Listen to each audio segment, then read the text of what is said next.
Hey everybody, welcome back for another deep dive. Always fun to be back. You know it.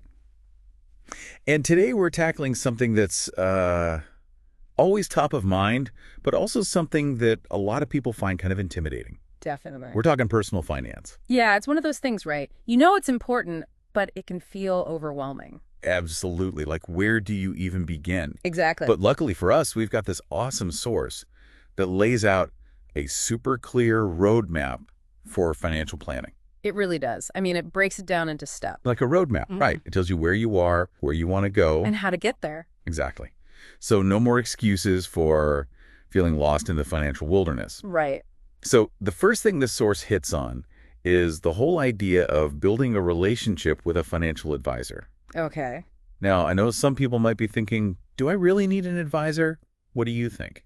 It's a great question. I mean, the truth is not everyone needs a financial advisor, Yeah. but it's kind of like having a personal trainer at the gym. You could figure things out on your own, but a trainer can help you set the right goals, design a personalized plan, and keep you accountable. Oh, I like that analogy. So an advisor is like a financial coach, pushing you to reach your financial best. Exactly. They bring expertise and objectivity to the table, especially when you're dealing with big decisions like investments, retirement planning.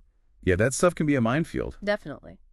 So, yeah, I'd say finding a trustworthy advisor is a great first step. And speaking of first steps, this source mentions a letter of engagement. What's that all about?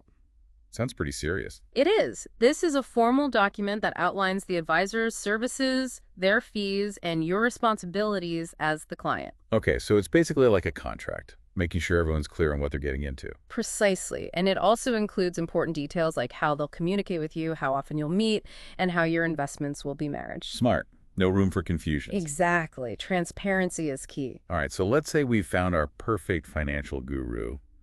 What's the next stop on our roadmap? All right, well, before you start investing or anything, you got to know where you're headed, right? Makes sense. Otherwise, you're just wandering aimlessly around the financial landscape. Right. So step 2 is all about defining your financial goals. What are you actually saving for? Okay, so what are some common goals people have? Well, it varies from person to person. It's very personal. Right. But some popular ones are retiring comfortably, Yeah. buying a house, funding your kids' education, maybe starting a business, or even traveling the world. Oh, traveling the world. Now you're talking. Count me in. Right.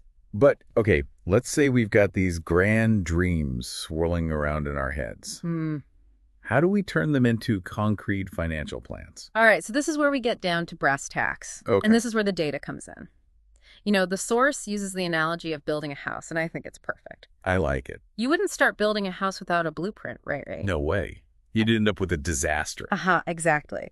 So think of your financial goals as that blueprint. And the data is like the building materials. You got to know what you're working with. Okay, so what kind of data are we talking about here? This means taking stock of your income, your expenses, what you own, your assets, and what you owe, your debts. So basically, getting a clear picture of our current financial situation, right? Exactly. It might sound a bit tedious, but it's crucial for... Bridging the gap. Exactly. You're catching on quick.